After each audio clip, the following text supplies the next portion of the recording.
So the action steps, they're pretty much just more or less a rundown of a lot of the things that I did as I was getting into real estate, getting into just kind of finding out more about being an entrepreneur.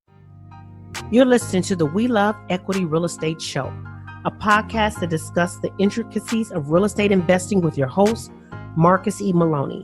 Marcus is a real estate investor best known for being the equity king. He's been awarded that moniker because he and his team find amazing real estate deals. He will be talking with investors who have done some transformational things in the real estate industry. They'll discuss their process, their strategies, and how their investments transform their lives and the communities they invest in. We welcome you to the We.L.E.R.E Real Estate Show. Hello, guys, and welcome to another episode of the We.L.E.R.E Real Estate Show. On today, I have Daniel Kidd from Fayetteville, North Carolina with us. And Daniel is, as you can see from his shirt, for those who are watching, is a BRRRR expert. And we have some really good information about his first deal that he's ever done. And you guys will really be excited about this. So if you have excuses, get ready to unpack those excuses, buckle up, because we're going to go in and we're going to really talk about some things with Daniel. So Daniel, he is a military vet. He was commissioned into the Army, and he's a graduate from Virginia Tech University.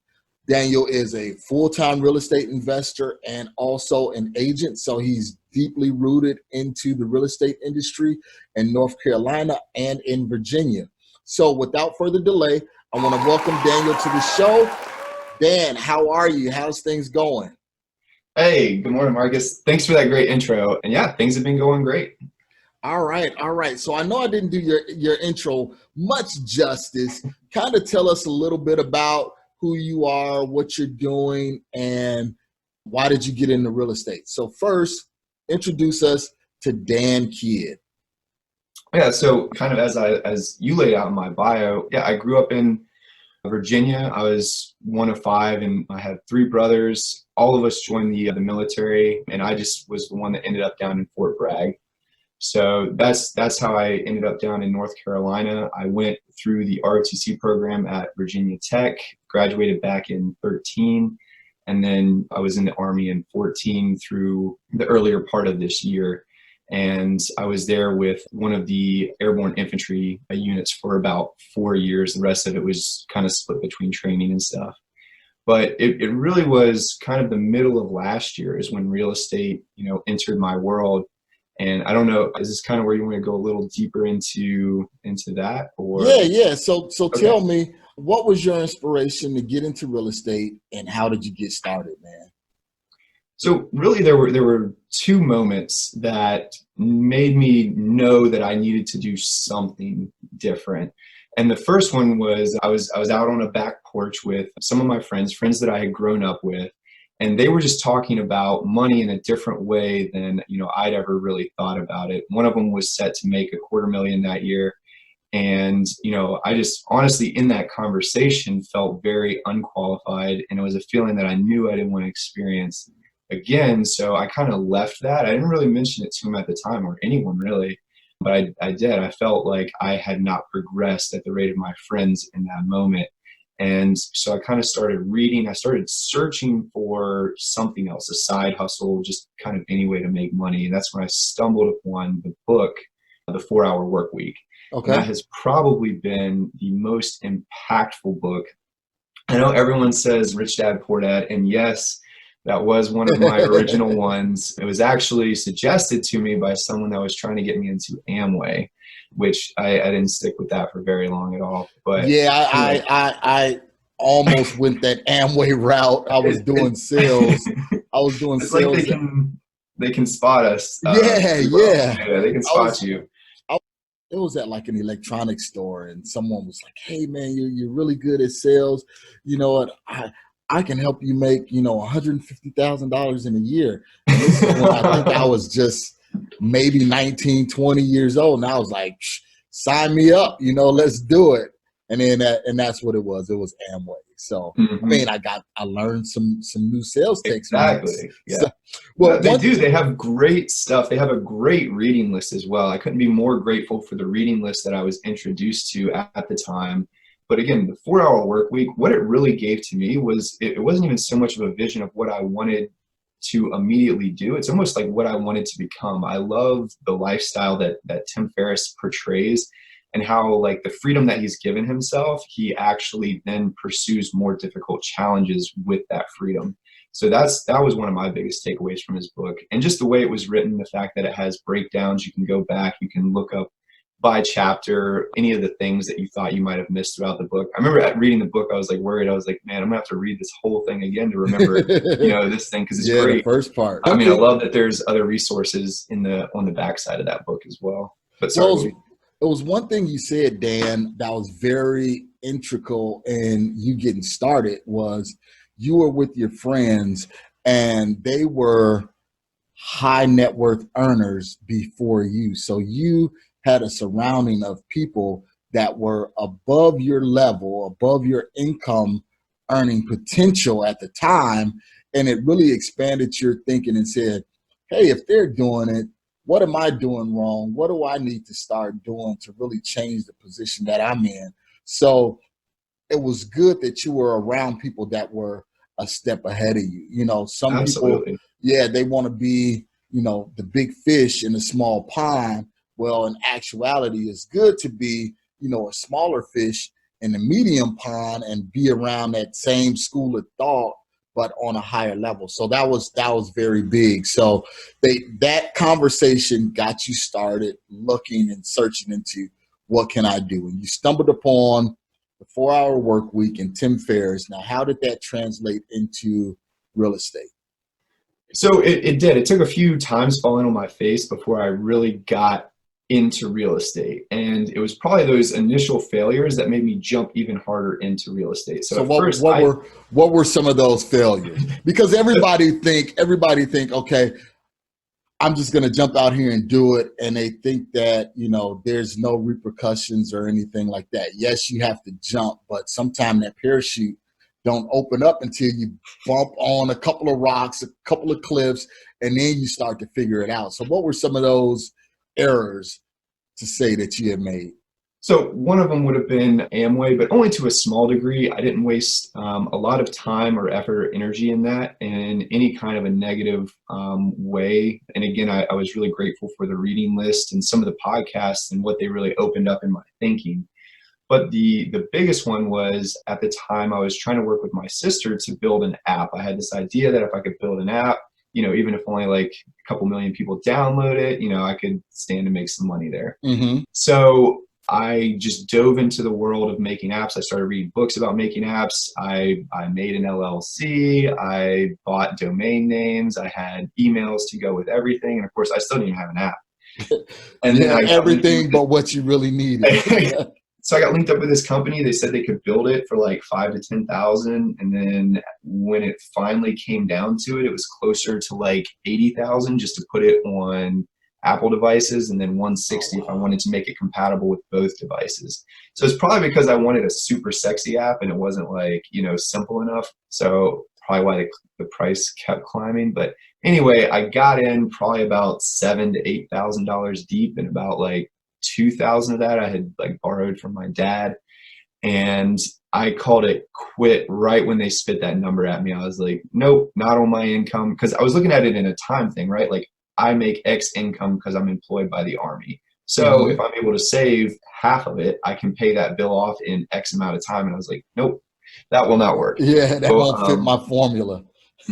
And it was right about then, there was a Rich Dad thing that came up on Facebook ad or something. I clicked on it. I went to the free whatever, and then I paid for the additional boot camp, which was like $700, bring a friend. So actually, one of the friends that I was talking about in the beginning, I invited him to go with me. So we went to this thing, and of course, it was an upsell. 2 hours out of every training day were spent trying to upsell me on like anywhere from $10,000 to $50,000 of, mentorship. And I had recently just read oh my goodness, the Miracle Morning Millionaire. Okay. And I read it the night before I went to that. And that book alone shifted so much in me. Like I was so ready that I dedicated like my whole life for a couple months to like what that book was saying to do. And it really opened up for me just the time in the morning to read. So I started reading about 4 hours every morning. I wake up around 4 and I would read from about 4 to 8. And I just knew there was like knowledge I was lacking. So I was trying to crush all of the Bigger Pockets books, all of the Rich Dad syndicated books, or however you say that. And then pretty much anything else I could find on real estate, business, mindset, to include the reading list I still had from the Amway. And so I was trying to pour through podcasts. And at the same time, like I said, I was linked up with Shelby. And so Dan, not to cut you off real quick, just so people will know, guys, the Miracle Morning really is a program or book to help you set and frame your day. So in the morning, you get up earlier, you rise early, you read, you meditate, you pray, and that really helps shift your day. And you write down your goals and reread your goals and things like that. That way you can keep those first things first, because what happens is, a lot of people, we go throughout our day and we're reactive versus proactive. We're responding to outside stimuli instead of being focused on what we're supposed to get accomplished on that day. So for any of you guys looking to frame your morning, that's a good product and a good book to read just to get prepared to shift your day and to start your day.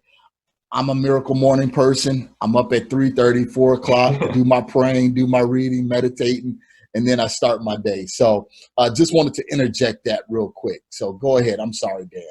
Yeah, no, and I'm glad you stopped there with the Miracle Morning, because I know at some point we're going to get back to the action steps I mentioned, and that's action step number 1. Read that book. Gotcha. Yeah, no, firm believer, if that's the first thing that you ever do, that book will exponentially increase all of your other efforts. So even if you think you need to go out and do something else, read that book first. I promise over the long run, it will speed you up. So, but yeah, like I was saying, with all of that, I had gotten linked in with Shelby Osborne. She's the leader and founder of the 5 Pillars real estate team here in Fayetteville. Yes. I know Shelby. We had her on the show. Very intelligent young lady, definitely doing some things there in Fayetteville. And that's really where I just kind of started looking. She set me up with an MLS drip. I was doing all of my numbers by hand at the time. I had graph paper in my TI-89 left over from college. And, I felt pretty confident running numbers just with, all of the math classes and stuff I had to take. So I was always showing her these sheets. I was like, look, here's what it looks like if I do a 15 as opposed to a 30, or like this price point. And it's like, yeah, I really wish I'd found calculators sooner as far as like analyzing, because it was all on paper. And so you're talking about a 15-year note versus a 30-year note, and at a certain price point and everything like that. Okay, good. Exactly. She's training you well, getting you started in the right direction. I think that's the only reason she kept me as a client as long as she did, was because I brought a lot of energy. I was obviously doing all my numbers, and I was very interested, and I showed up to all of the meetups that she invited me to, because I definitely put in some low ball offers. Like I've done all of the things that like some of my more, troubling experiences as an agent have involved. And I look back and I'm like, oh man. I was that client. Yeah. So I do. I have a lot of empathy and understanding for people just getting into the game, because looking back, I can see that I did all of those things. But again, I also look for that same energy that I'm sure she was looking for. Okay. And so, yeah, we put 2 under contract. We were throwing out offers. We put 2 under contract. One was a single, one was a duplex. And my brother at the same time had been looking up in Virginia, because we were planning to buy property together. And he had found another deal that was seller financing. It was a quad and a duplex, same street, same owner. And it just kind of worked out as we were going through the deals, through, a few delays here or there, that the deals actually closed on the same day. So you were working on 2 deals in North Carolina, and your brother partner was working on some deals in Virginia. Okay. Yes. And then this is your first ever transaction, first ever deal that you're doing. Why were you so bullish? Why were you so aggressive, Dan? So I had really gotten into the reading thing. I'd probably put about, anywhere from 10 to 15 real estate books behind me at this point. I was listening to 1 to 2 Bigger Pockets episodes a day. I felt very confident in what I was doing. And I kind of had this epiphany, and it's going to sound maybe even a little bit stupid, but it's just like for most of my life, pretty much my whole life, I had never bought an asset. And, there was just something that was like, hey, if you just start buying assets, even if the numbers aren't great, and I don't preach this anymore, I'm pretty big on numbers now, but even if the numbers aren't great, it'll do better than what you're doing now. Yeah. So I was very aggressive. I yanked out my entire Roth IRA. I liquidated everything I had and put it in with my brother on these deals, but we didn't have enough to do all 4 of them. So we dropped the single family, kept all of the multi. So how much capital did you guys bring to the table? So we had to bring about 27 for the duplex down here, and we had to bring about 50 for the seller financing up in Virginia. Okay, so give or take, you guys are all in at 80K. 80-ish, yeah. Yeah. Something like that. And all of these were predominantly turnkey. There were, a few things we had to fix, but there was no major overhaul. There was no refi. And we will have to refi out of the multi up in Virginia just because there's a balloon on it. But it's, it's across a 30-year, but with a 3-year balloon. Okay, so explain that to us. For those who don't know what you just said, explain that financing vehicle that you just used. Right. So what it means is that you're still going to amortize it across 30 years. So you're going to make payments as if it were a 30-year amortization schedule. But at year 3, that's when they're calling the remainder of the note due. So what we're going to do is just commercially refi out of it. And pretty much anything we've paid off would help with whatever down payment we have to have at the time. But we're assuming we'll be able to get enough for it. And with what we already have into it, we shouldn't have to add to it. And we might even be able to pull a little bit out of it. So that one is actually crazy good. All of the rents we bumped immediately. It was great. So the financing on that project, how did you find the lender? Was it private money, hard money? What was it? So the seller finance deal, no lender was actually, and it worked out. We saved money all across the whole transaction. He was an attorney. He'd done real estate his whole life. So he actually did the entire transaction, didn't charge us for that. And he made the whole seller, financing note. We didn't have to pay anything to get that, drafted or anything like that. So he actually made it very easy. So where did your brother, how did he find this deal? Do you know? Was it through direct mail? Was it through cold calling? How did he find this seller finance deal?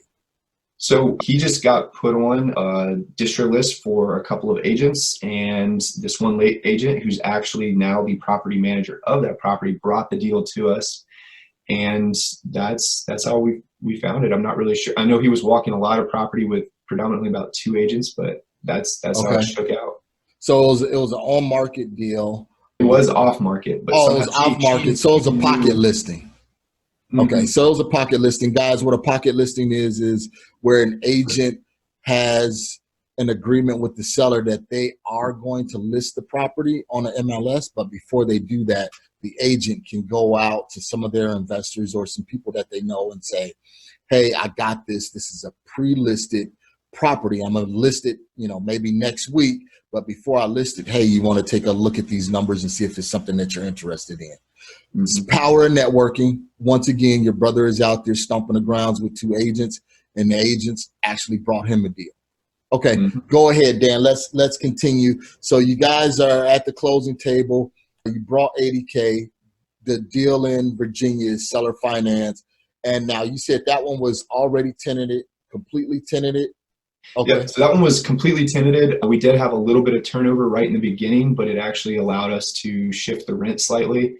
So with those over the last year, all of the rents have gone up by about $100. So the cash flow we were looking at has improved by about $600. And, we've had our issues. There was, one of the pipes up in the ceiling that runs off the, what do you call it? Like the HVAC condensation or whatever. It had built up, and a bunch of water took the ceiling out of one of the bedrooms. We've had a burst pipe, and, we've had all the little things kind of happen. But it's been great throughout the whole year, just kind of the learning and all of that. So that one's been great. And then of course the one down here in North Carolina, an HVAC went out. Fortunately, we had a home warranty on that one just by nature of the sale. And we were able to get that fixed. It wasn't as quick as I would have liked. I will warn people, home warranty, yes, they take care of it, but they don't hustle. Yeah. So, yeah, they take their own time. Yeah, I mean, it just takes a while. And, I'm sure there were back orders and it was in the whatever. So, but it all worked out. We comped the tenant the days that they didn't have AC because it was July and, stuff like that. So, but yeah, those first ones have been some of the best ones that I've put under contract so far. Okay, so a few things I want to kind of unpack what you were saying.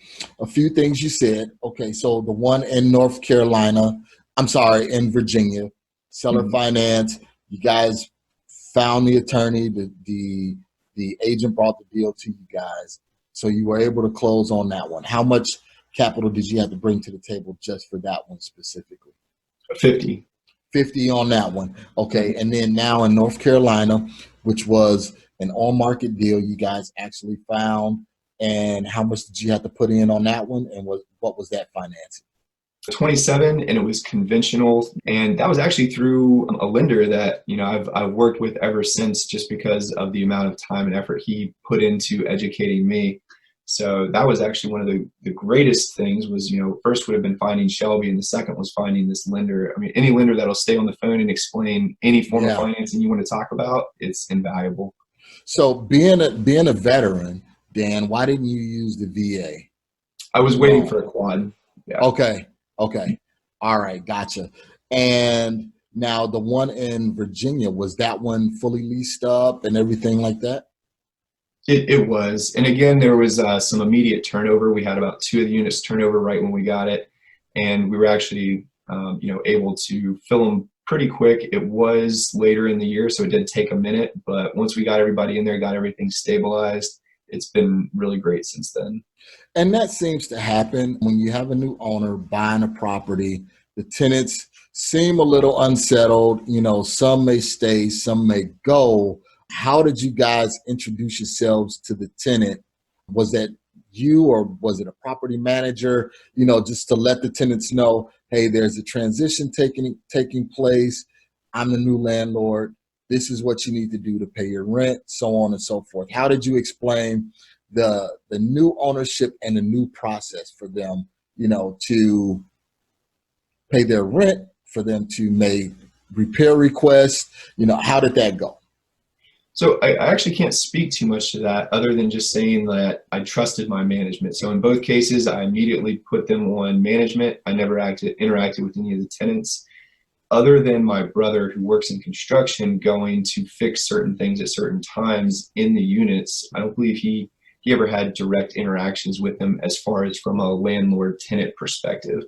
So both property managers came highly recommended, and I haven't had any issues. So your first transaction is 8 doors in multiple states. Yeah. Guys, do you hear what I'm saying? This was Dan's first deal, was 8 doors in multiple states. Yes, Dan did have capital, but capital is not all that you need. You also have to have that mind to break those barriers, because someone could have easily said, you know what, I'm just going to start with a single family, and I'm going to start with that slowly and then work my way up. You jumped right out there and said, hey, if I'm going to do it, let's do it. Kudos to you for that, Dan. So tell me, it's been a little time since that first transaction. Have you come to a point where you were like, all right, this is enough? I had the HVAC leak. I had a tenant, not have any AC. What am I doing? Did you ever cross that threshold where you were like, man, I think this is just not for me? No, but I will say, like, there were just like some things that I didn't know going in that I was just kind of like, man, I really wish I didn't have to like deal with that. Like what? Like what? So the first one was I just in my head, I assumed that property management would cover all of my expenses and I would only get the cash flow. I didn't realize I would have to set up the mortgage payment. And again, I know that sounds so weird right now. And when I asked them to, they were like, no, absolutely not. So that was like one of the things, because, again, it was a lot of mortgage payments to make. And then, I bought that other quad in December of last year. So, it was just things were happening, and I was just kind of hoping it was one more thing I could leverage out of my life as I was pursuing real estate. I did have on the next quad that I bought with my VA, I had immediate tenant turnover. And something about that quad is very magical. Everyone that gets evicted has torn the front door off and thrown it in the yard. So this is a new quad that you purchased. Is it in Virginia or is it in North Carolina? It's in North Carolina. Okay. So you bought a new quad, and I know your first transactions, you were out of money. So where did you find the money to put down for this next quad?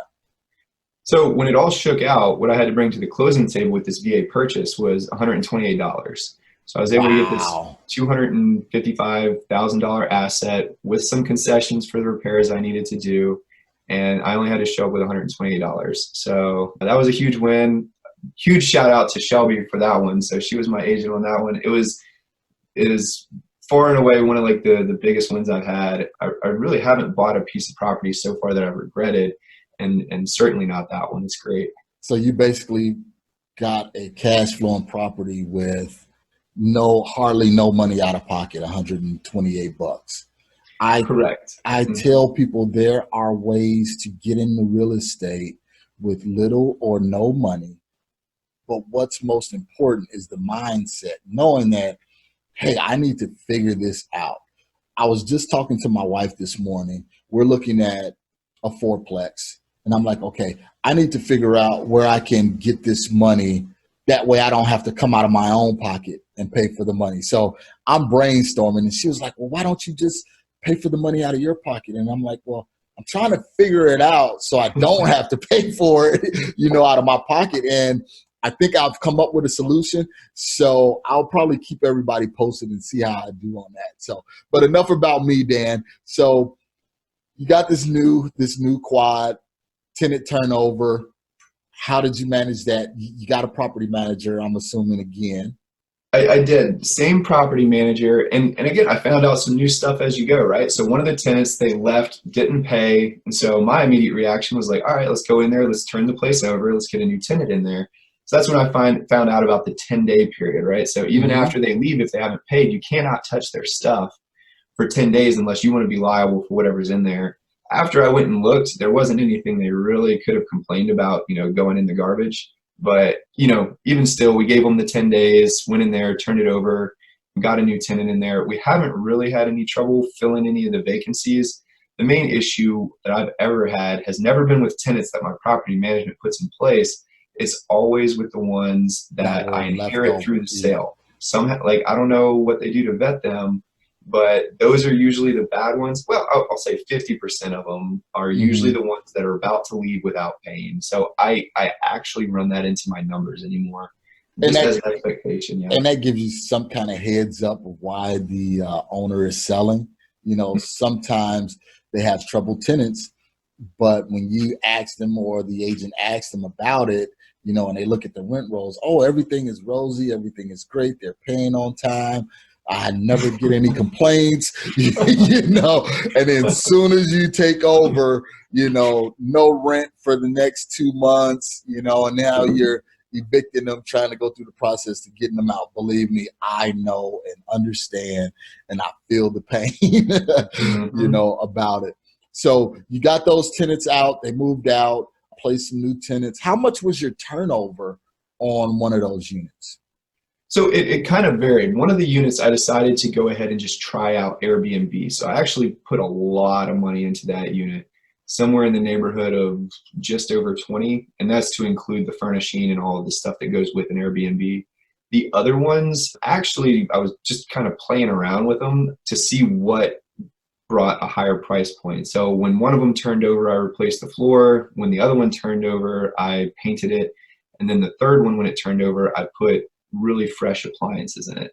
And then I just saw which one, and of course it's at different times of the year. So I was just trying to use that quad as a gaming mechanism down the road. And this is after I have a few more as well that I'm doing all of this, just to kind of see what here people are more attracted to. Okay. And yeah, as soon as I get it completely figured out, I'll be, more than happy to share with that. It seems that the floor didn't do as well as I thought it would to attract people, but it really could have just been the time of year. Yeah, and I mean, and it's with everything is it's trial and error. You have to get out there and you have to try different things. So real quick, right now, Dan, we're gonna have a word from our sponsors, and then we'll come back immediately and jump right back in. All right, sounds good. PropStream is the industry's #1 tool for locating distressed properties and connecting with highly motivated sellers. With 100% coverage across the U.S., PropStream provides a deep dive into any property's specific details, making it easy to generate lists of distressed properties and contact to the owners. No other product or service can compare. Gain access to MLS property details like expired listings. You can pull accurate comps, even sale prices in non-disclosure states. This information is typically reserved for licensed real estate professionals, but is also available to you in PropStream. Gain access to unlimited nationwide property search, comparable home sales, targeted marketing lists, and owner contact lookup, built-in marketing tools, hundreds of filters to search and sort leads. Start your free 7-day trial now by going to proud.propstreampro.com/WeLoveEquity. All right. So Dan, now how did you find your property manager? Because I know that can be a problem sometimes is finding property managers. So how did you vet the property managers? Did you just use the existing property managers that the property already had, that the previous owner already had, or did you get out there and scour and beat the bushes and see what you could find? So I really have gotten super lucky with all of my vendors across like the real estate market. I've had a few poor experiences, but in general, I've just had great recommendations coming from Shelby as far as down here, or I've just kind of run into them through nature of what I'm doing and been able to kind of vet them on the spot. So down here, I just used the same one that Shelby was, just because I had seen him speak at some of the meetups I was attending. I met him, I really liked him, and I could see that, what he was doing was being profitable for her and multiple other people I was talking to.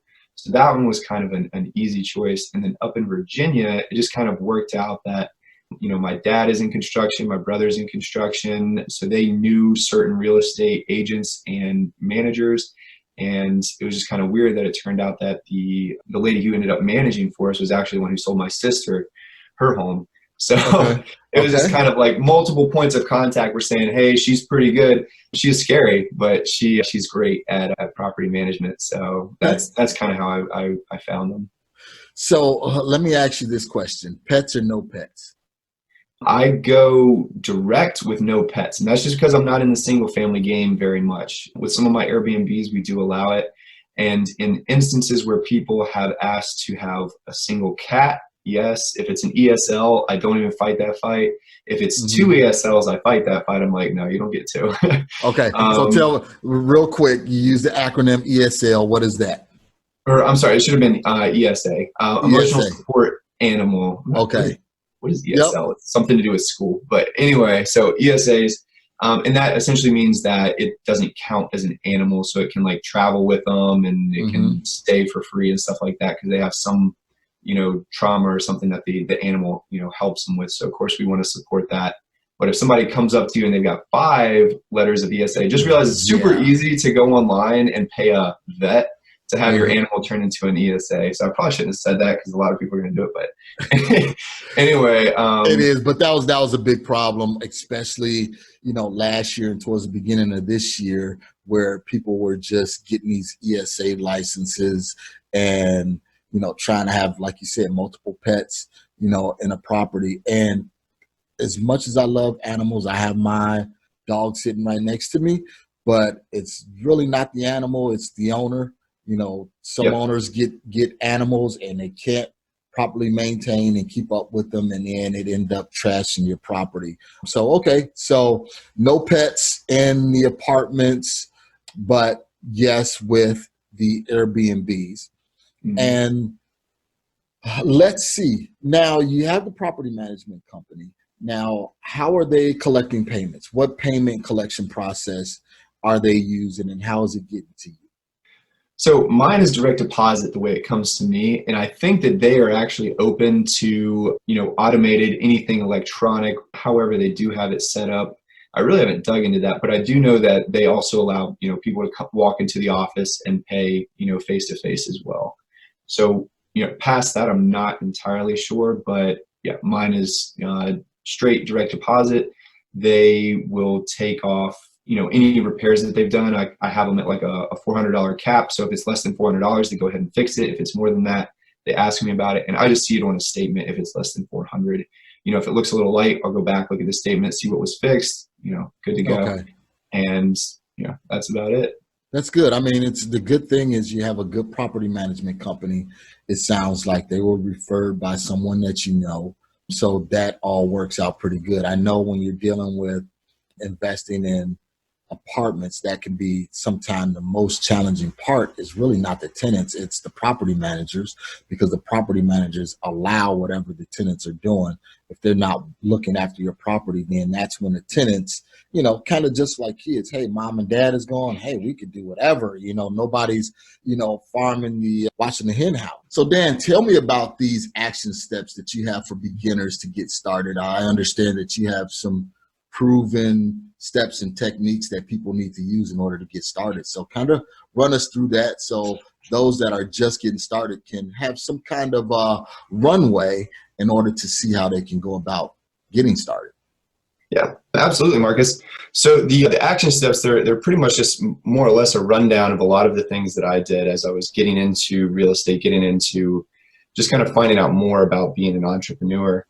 And without kind of beating them to death, because I give it out to some people that don't ask.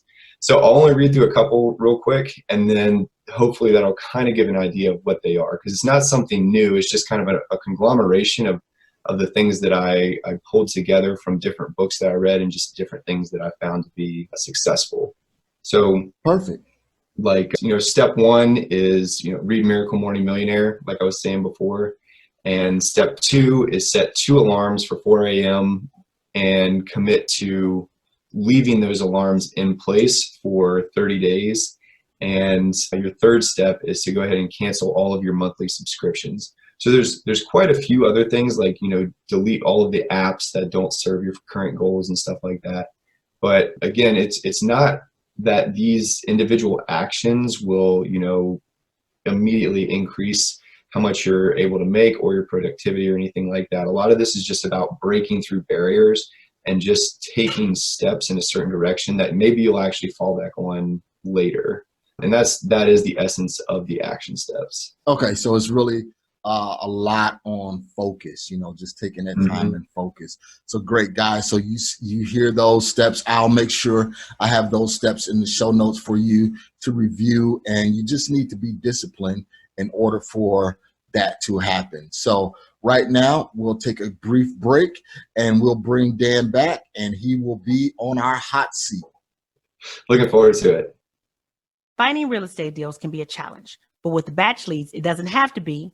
W.L.E.R.E has created a one-stop solution for all your real estate needs, so you can find more sellers, close more deals, and maximize revenue. W.L.E.R.E offers a comprehensive suite of lead-generating tools that cover text messaging, skip tracing, finding comps, and much more.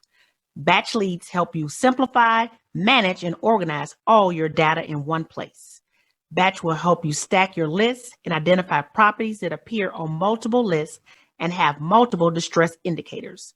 These sellers are likely to be highly motivated and eager to sell. Get the most powerful and complete lead generation platform in the industry. Locate sellers, buyers, and lenders nationwide in seconds.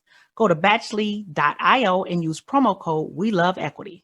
All right, Dan, welcome back. So we are going to go over our hot seat questions. This is our hot seat. We're going to put you on a hot seat. So answer these questions as quick as possible, and I may interject and elaborate. So starting over, what would you do differently?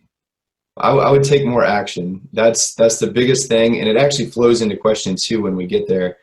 But I would just take so much more action. I know it seems like maybe I'm going pretty quick, but honestly, in my eyes, I see where I'm slacking and I see where I can do better. So it would definitely be to take more risks sooner. Okay. And then what is your greatest commodity outside of capital? Time. So, and that's why I wish I just taken more action sooner. I mean, a year's gone by, and yes, I've had a great year, but I could have probably accomplished 2 or 3 times as much as I accomplished in that 1 year. And it's one less year than, I'll ever have. So Okay. That's my greatest commodity outside of, well, even greater than money. Then money. Yep. Okay. What is one thing you could do to be more productive? The biggest thing that I could do to be more productive is actually figure out how to interact better with my clients, whether it be in real estate or making a deal for myself.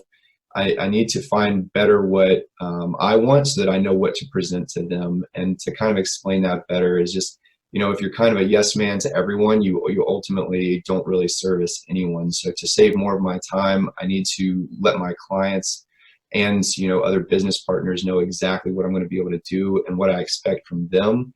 So really it's just getting my systems in place, knowing what I want so that I don't waste time on people that don't really fit with what I'm trying to do. Okay. And then what drives your ambition? Really it's the freedom aspect. I don't have like a all-encompassing why at the moment. Mine is simply to become free so that I can actively pursue and find out what that might be for me. So it is financial freedom, and ultimately I'd like to find something a lot deeper than that. But that's as far as I've gotten into that right now. Okay. And what do you believe is your greatest challenge, internal or external?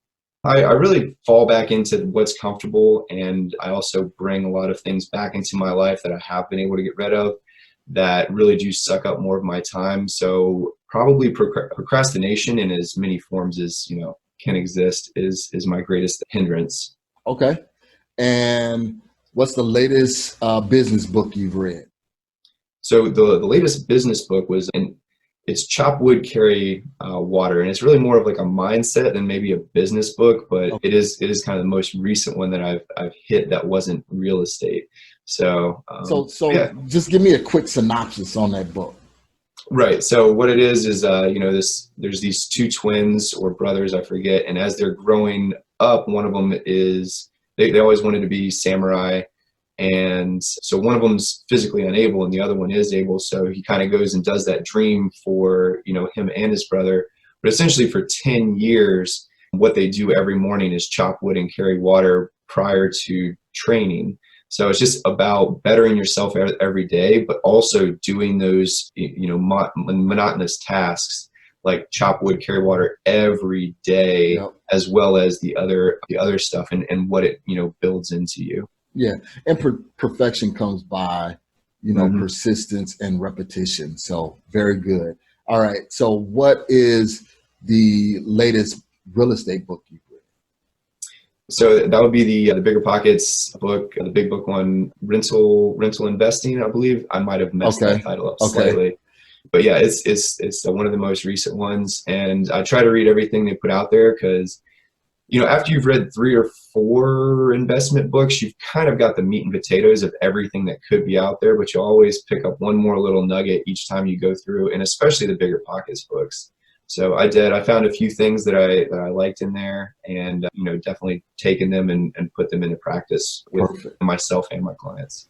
Perfect. So I'll make sure I have those 2 books in the show notes and the action steps also in the show notes, guys. So you can definitely go there and get that information. So before we wrap up here, Dan, tell me, man, how can we get in contact with you? What do you have next going on? So the best way to get in contact with me, you can find me or anyone on my team on Bigger Pockets, Facebook or Instagram. My Instagram is Real Estate with Daniel Kidd, and you can find me there. Okay. And what's next for me? I mean, really, I'm trying to branch into Airbnb a little bit. So I'd like to expand on that, try my hand with this arbitrage. We've started doing a few of them, and that's really what I'm attacking going into the new year and kind of plan to do up until March at least. So we'll see how it's kind of going at that point. So the arbitrage is finding a owner that normally rents their property out. You rent it, sublease it as an Airbnb. Okay. Well, sounds great, Dan. I want to appreciate you coming on, man. Thank you so much. Guys, remember, you can find Dan. You can find all of his contact information in the show notes. I think it will be a good thing for you to reach out to Dan, pick his brain a little bit. I mean, who closes 17 doors in 1 year and in the first year of getting started? So I believe he could definitely put you in the right direction. So Dan, again, thank you, man. I really appreciate your time. Hey, thank you so much for having me on the show, Marcus. And until next time, man. All right, thanks. Signing off, guys. Always remember to enjoy the journey. Thank you for listening to today's show. I picked up some great actionable items, and I'm sure you did as well. If so, let me know. You can always reach me via social media at facebook.com/MRCSMaloney, Twitter at MRCSMaloney, and of course, IG at MRCSMaloney. You can also always reach me via email at mmaloney@equityri.com. Make sure you reach out to our guest as well. You can always find their contact information in the show notes below. If you have not subscribed already, what are you waiting for? Join the family. And while you're at it, leave us a 5-star review. This is how we tell if we're providing you with what you need for your journey. If there's someone you would like for me to interview, or if there's a subject matter you would like for me to cover, please let me know. Finally, if you're looking for additional information about real estate investing, go to equityrealestateblog.com. Also, youtube.com/Marcus Maloney. Until next time, family, always enjoy the journey.